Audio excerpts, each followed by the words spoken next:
Con Jobs Canada. Folks, I gotta do this video. It's so crucial. And today at 4 p.m. I'll be doing the X Space, so about 2 hours after this video.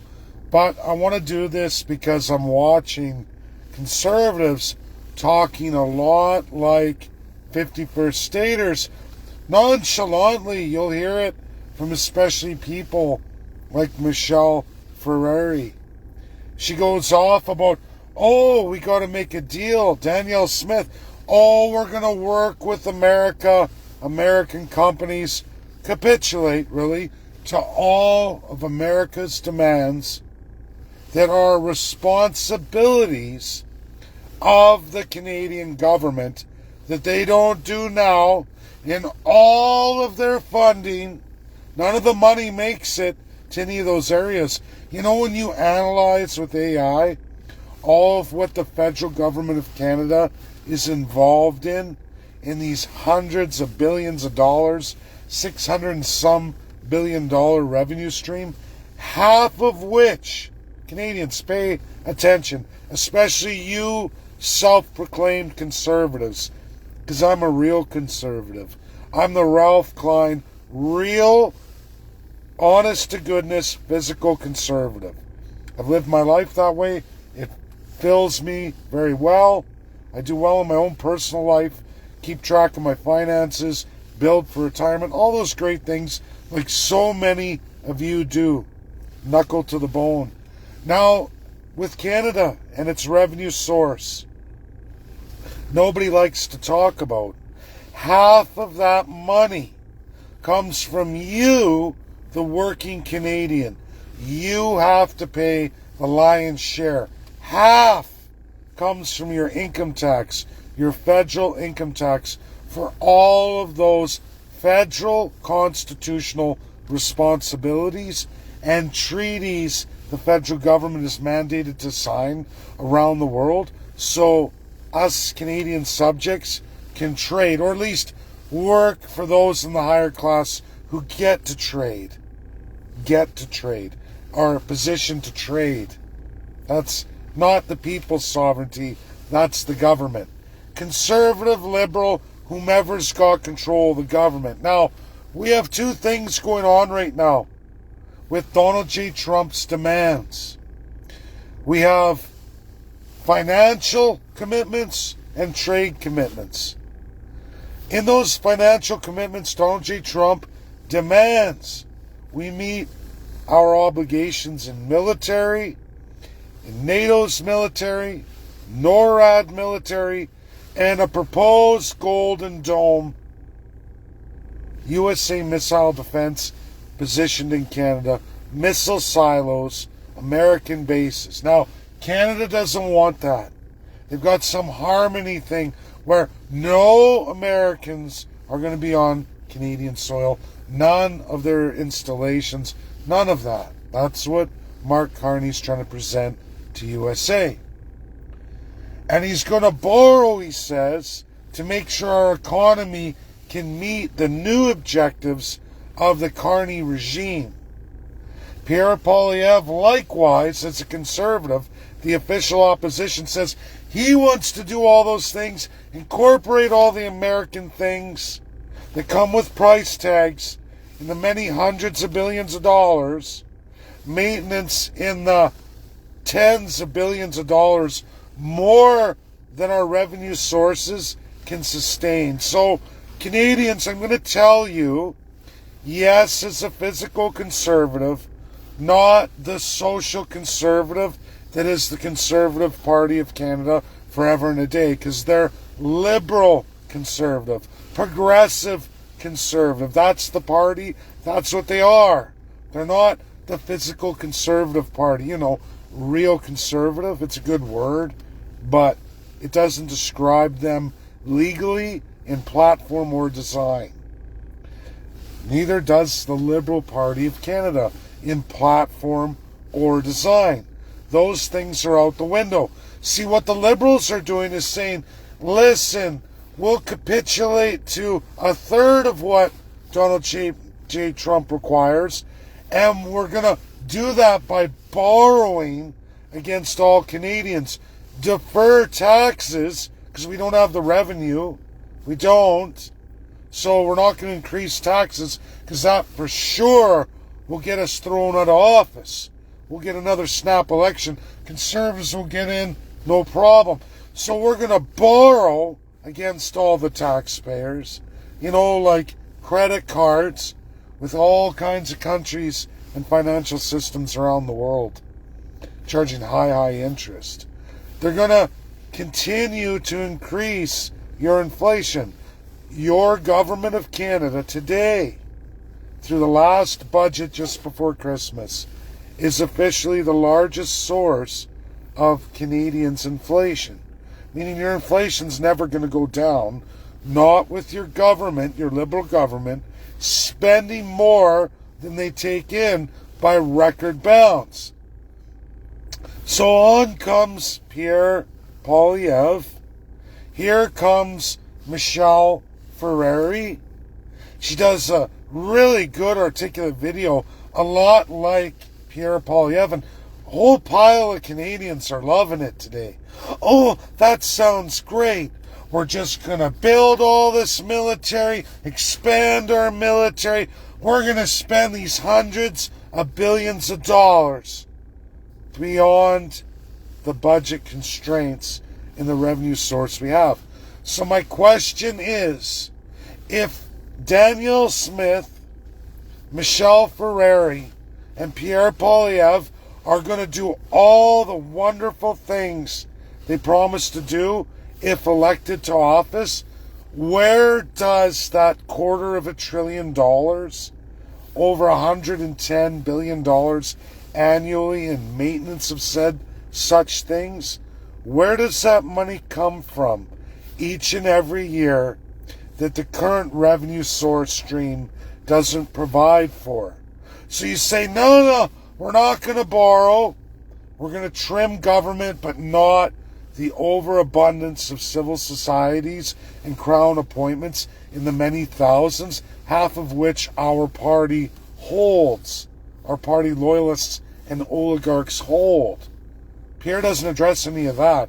Are all the Conservatives alive and well today that have been in office, whether through provincial territorial cabinets or federal privy council as cabinet ministers for the federal government, all of them double stacked, triple stacked throughout the decades of their time in office, are they going to rescind all of that payments out, the many hundreds of millions of dollars a month in crown payments? Are they going to rescind all that? Are they going to cancel all of these jobs, cut the fat of all that overabundance government, many times the size of the United States? The answer is no. Are they going to cut all your services? Maybe some. How much more can they cut healthcare? How much more can they cut education? Do we give up universal healthcare? Because that would work if Canada ended all its universal healthcare. Sure, and kept the taxes up at the provincial level, but Canadians had no universal healthcare, and you continue to pay that money. They could divert that to pay for all the things they need federally to satisfy the United States and Donald J. Trump, and keep their ballooned government, which they will. So they could do that, but I don't think they're going to do that, because in the snap election against the Liberals, getting it going forward and then saying we're cutting out healthcare to make these monumental commitments wouldn't be their strategy. So if they're not going to be like the Liberals and borrow tremendously against every Canadian at record speed and pace, they have to increase taxes. Now, you can all do what I did. You can analyze all of Trump's requests, dollar for dollar, the Arctic security, the addition of so much. You have to factor in all the sanction monies we lose in industries remaining as Canada, and then we have to subsidize those industries. Steel, aluminum, automotives, lumber, paper, wood, all of that. It's so much money that the best way to find the new revenue stream is to raise all working Canadians' income taxes by 3 to 5%, as well as raising GST another 2%.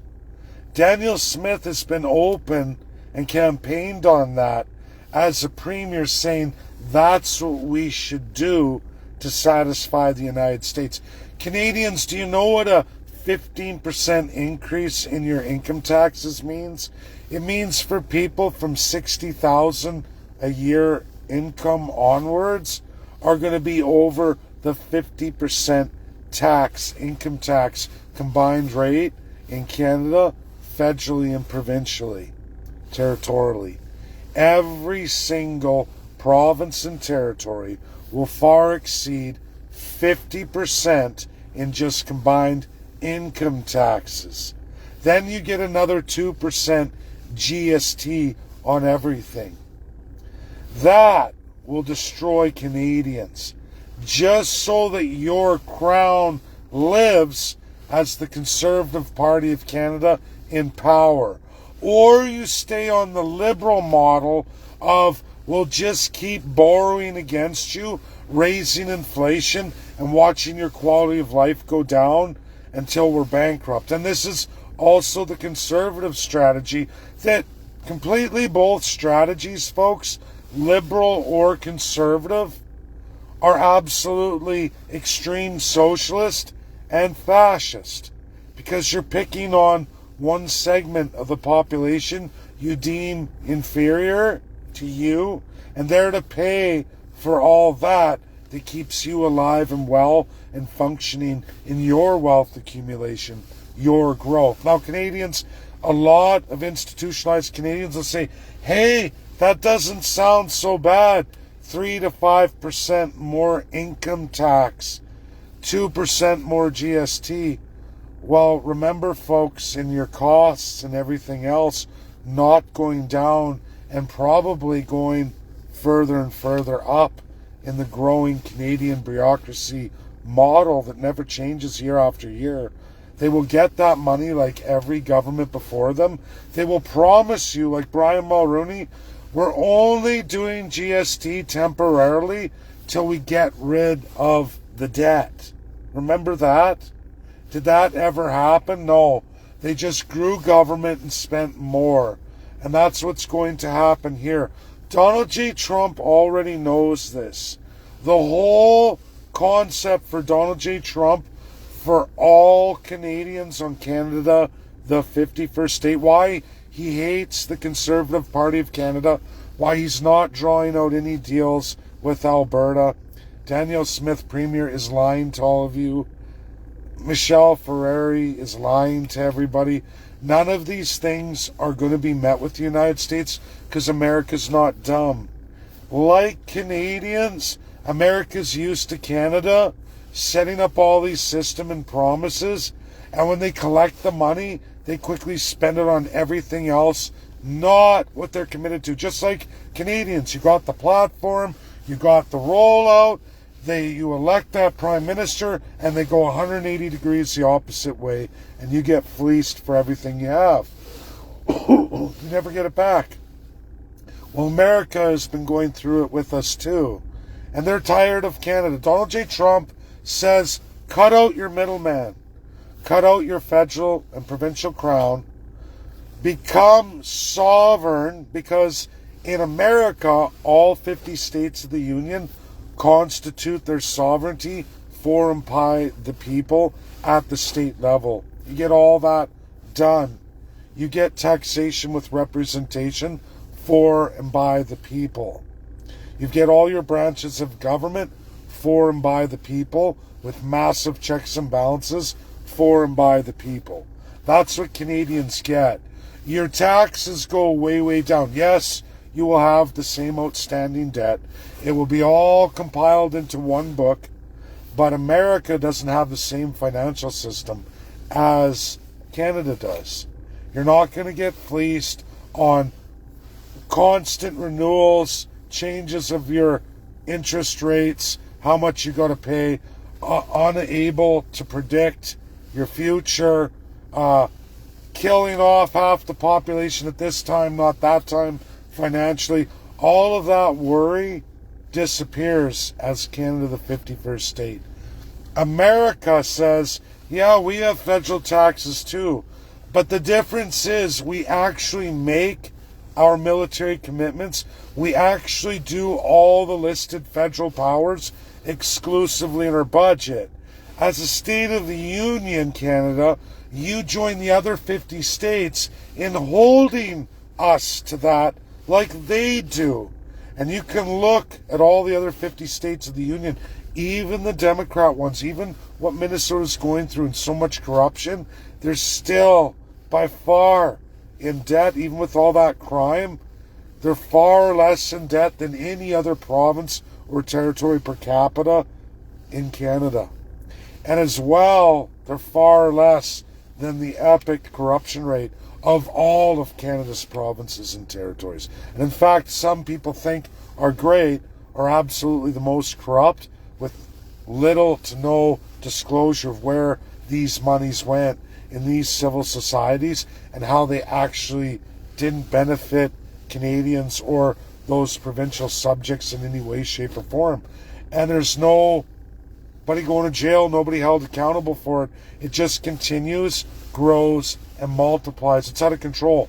Donald J. Trump knows this, Canadians. He's never going to let go of Canada, the 51st state, because he knows the Conservatives are liars. He knows the Liberals are truthful evil, but at least Canadians see it. What he doesn't like about the Canadian Conservatives, all of them, is they lie about what they are. And again, folks, there are major videos released in the USA, not available in Canada, where they go through it entirely. This is Democrats and Republicans in majority. They're going to be crushing you, Canada. There's not going to be global investment into Canada, regardless of what premiers tell you, regardless of what the federal government tells you. The investment is coming from the debt loading upon you now. The investment under the Conservatives will be on them epically increasing your taxes. That's how they have to do it. There is no ifs, ands, or buts. It's one or the other for the same effectual results if they want to capitulate to the states. Donald J. Trump knows none of those things are sustainable or achievable. That's why he says, listen, you won't be able to do any of those things. Your system is too far gone and corrupted. It's been this way, getting worse and worse. With even us, your number one trading partner, you've become a serious liability to us. And in a flick of a finger, you want to betray us on the world stage because you're that nutty. And the easiest, simplest way, everybody, is Canada, the 51st state, where the federal government takes over its division of powers and doesn't fleece all of you out to pay for all of these crown colonial obligations out of the old world that doesn't exist anymore. All these nefarious organizations, NGOs that are exploiting Canadians and Canadian territories and crown lands, provincially and federally, not paying or remitting any real royalties, nowhere near American rates, I can tell you that. What American companies pay, Canadian companies are not paying the benefits of Canadians, the health and welfare of Canadians. Canadians are, and they're getting taxed extremely high for that. And then the government can't even make its obligations on those levels, in those services. They draw so much from you. They create a general revenue pool, and from that they start throwing it out to everybody not in what they're specified to do. This is not how America rolls. That's why America says, listen, we remove all that from the broken Canadian model. You keep all of your provincial stuff, territorial stuff intact, and in fact strengthen it. You actually get sovereignty by the people. The only reason why provincial leaders and federal crown politicians from all the parties are saying they can work out a deal with America is because they want to continue their thievery of all Canadian subjects. and First Peoples. They're getting extremely rich with no accountability, no rules of governance, or any kind of way for the people to have justice and call for justice when people are in gross violation of serious human rights. Human rights Canada doesn't even recognize. Never has, never will. And USA is at the point where the easiest path forward is Canada, the 51st state. We want the cherished 51st state. We offered that handout, but you don't want that. So we have to go the hard way forward. It's against all conservatives, all liberals, all political parties in Canada. Nobody has a fast track. Danielle Smith does not have some fast track to American businesses, the Trump administration, the trade representative, or anybody else. They think nothing of them. This is fact. You will find nothing which is clearly published in America on all their dealings. You won't find any Danielle Smith dealings, as she claimed, and she just did a radio show going through that. She never achieved any of that with the United States representatives. She talked very limitedly to Trade Representative Pete Hoekstra, that's USA's ambassador to Canada, as he talked to almost all premiers now and all territorial premiers. And again, he hasn't committed to any of those things. He doesn't have any of those on any government of USA website, gov.us. You can't find him publishing any kind of talks like that where he says, oh yeah, we're making all these deals with them. We're going to be strengthening this or that with this problem. There's none of that. He does publish a whole lot, and he gives a whole lot of threats about this has to change. And he did speak at many chambers of commerce. You can read all those, where I don't see a Danielle Smith or any other Crown politician from any province or territory. I see none of them on any of those U.S. publications by Pete Hoekstra. In fact, it's the opposite. It's all warning. Don't do this, don't do that, don't continue like this, don't make these narratives, don't say these things. I would recant that. I would think hard about where you're going if you want this relationship to work, because you're losing ground. And when America makes a decision, it's going to be over. So these people on the conservative side, everybody, have absolutely no USA publications of any government representatives anywhere backing up any of their claims. So that clearly means they're all false, because I can pull for you other agreements with so many other countries published on the U.S. government websites. And it names the representative, it names the Trump administrative body in talks. Trump's penned into that a formation, an agreement with a set date, just like the NATO agreement over Greenland and the Arctic that we're going to have in writing as early as end of February, early March, going through those military commitments that they verbalized. And that's there on the government U.S. website. You can read that tentative agreement that clearly lists with NATO's president Greenland and the Arctic. Do you suppose that Arctic is Russia they're talking about? Or do you think it's Canada? What would be the lion's share of the Arctic they're talking about at NATO? Oh yeah, Canada, because Canada is a NATO member. Yeah. Who else would it be? Because it certainly wouldn't be Russia's side of it. They're not in NATO. Duh! But this is the conservatives articulating themselves like they're just like 51st staters in what we say. But we're going to have that middleman, us, the government, that needs to tax you 30% more to keep them alive. And they're going to be your middleman to the USA delivering on what are supposed to be their requirements constitutionally as a federal government that they can't meet. Not for the Canadian people and not for the U.S. as their trade and treaty ally. When I say that, those are legal requirements that they signed as treaty. And it's like, you want to be a middleman, but you've never made any of those obligations. You want us to pay more to keep you as a middleman.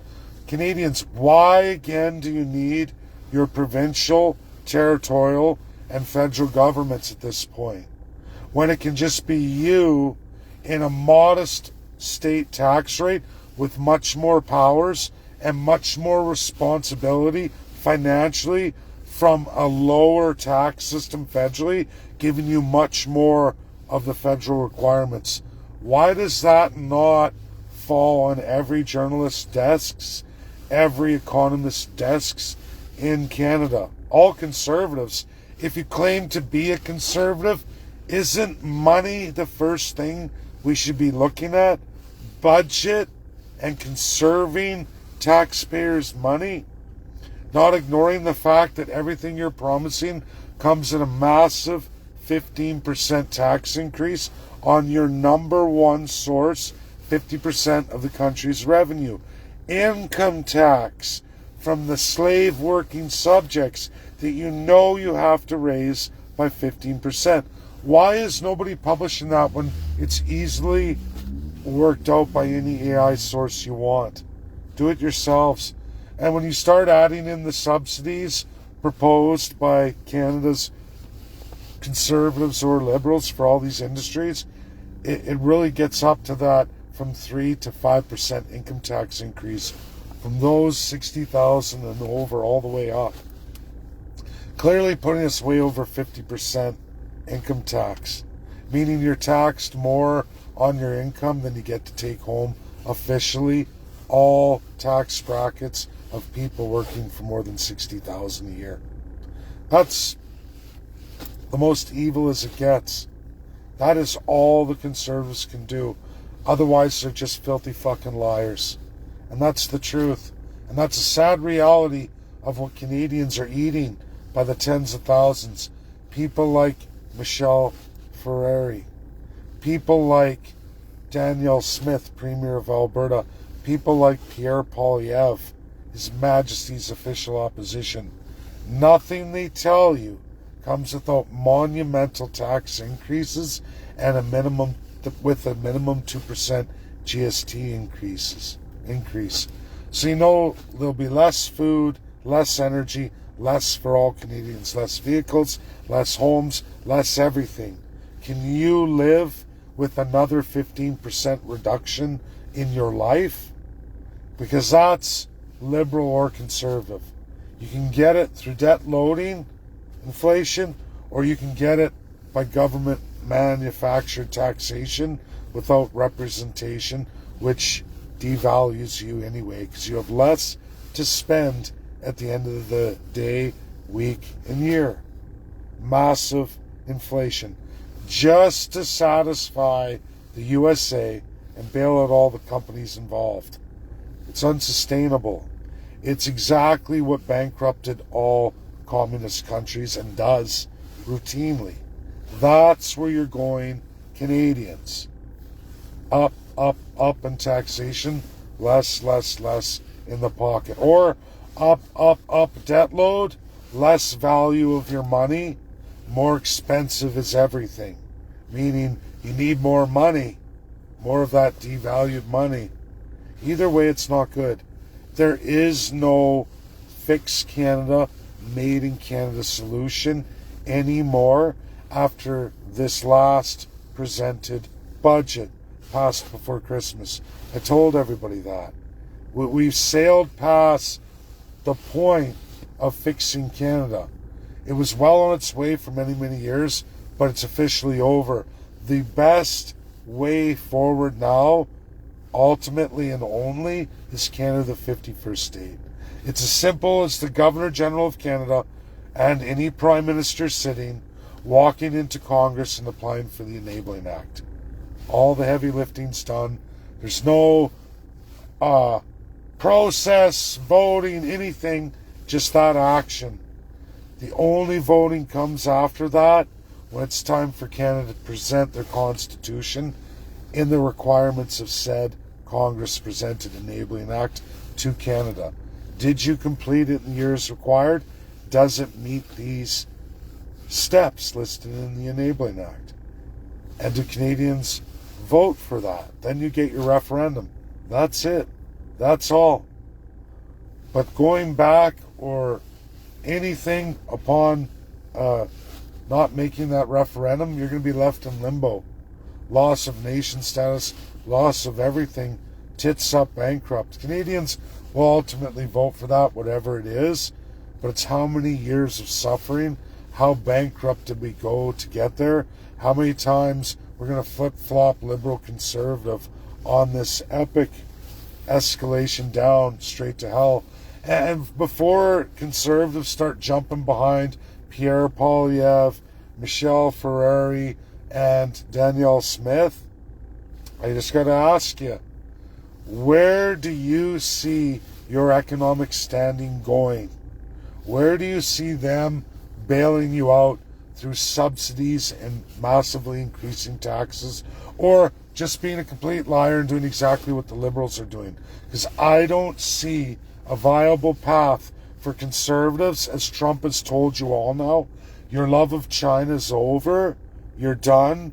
You will be met with 100% tariffs by the end of February, early March, if that deal with China is inked into place.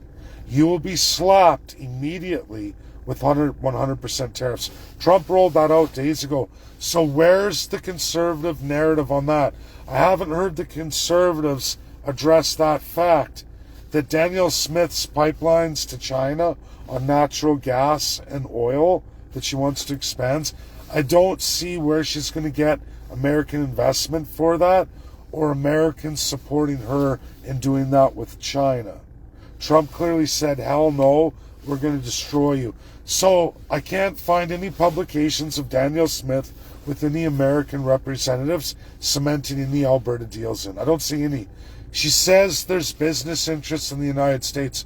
What would these be? What businesses are ready to deal with you with communist China against their own country, the United States of America?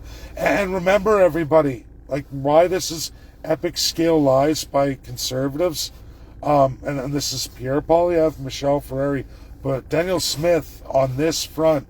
What deals with what American companies to invest in your plans to China? Because in America, every American is registered with their IRS, and there's no one in the world they can escape to. So they can't operate in Canada with China and escape the United States of America and not go through all of those epic beatdowns from the Americans themselves on an American business overseas or in another market. They will beat the shit out of them. And for them, there's even treason, sedition. There's laws on that too. And the IRS has those things in place. Reciprocity with every country in the world, including Canada. So Canada will report that American business if it was true. And I, for one, don't believe it, because one, there's no publications, and she's just lying on radio. As is Pierre Poilievre, as is Michelle Ferrari. They don't have any connections in the USA. There's no American publications and no Americans coming forward saying, yeah, we economically support these people and all of their paths forward with China and the Southeast Asia through Chinese expansionism. Nope, there's none. I haven't found one. So these people are unable to provide their sources. So without that, that means it's a lie. A logical human being will say, if it talks like a duck, walks like a duck, quacks like a duck, it's probably a duck. It's probably a lie. America never holds back on their publications. Easily all found. There's many countries there. You won't find any Canadians there. Not this year, not last year. So what? Where are these deals? Where is all the support? I haven't found it. In fact, nobody can find it. All you can find is what capitulation of Canadian provincial territorial crown, what those politicians, premiers and prime minister, capitulate to with Donald J. Trump, and how much that will cost Canadians in debt loading or tax burden. One or the other has to happen. There's no other source of revenue. That's it. God bless everybody. That's my video. I'll see you in just over an hour and a half on X Space. Actually, I'm going to end the video, and I'm going to put that in the title so you can all click on it. When you share it, click on the link, 4 p.m. Eastern. It's going to be monumental, epic, lots to talk about, lots of commentary back and forth. God bless everybody. Bye now.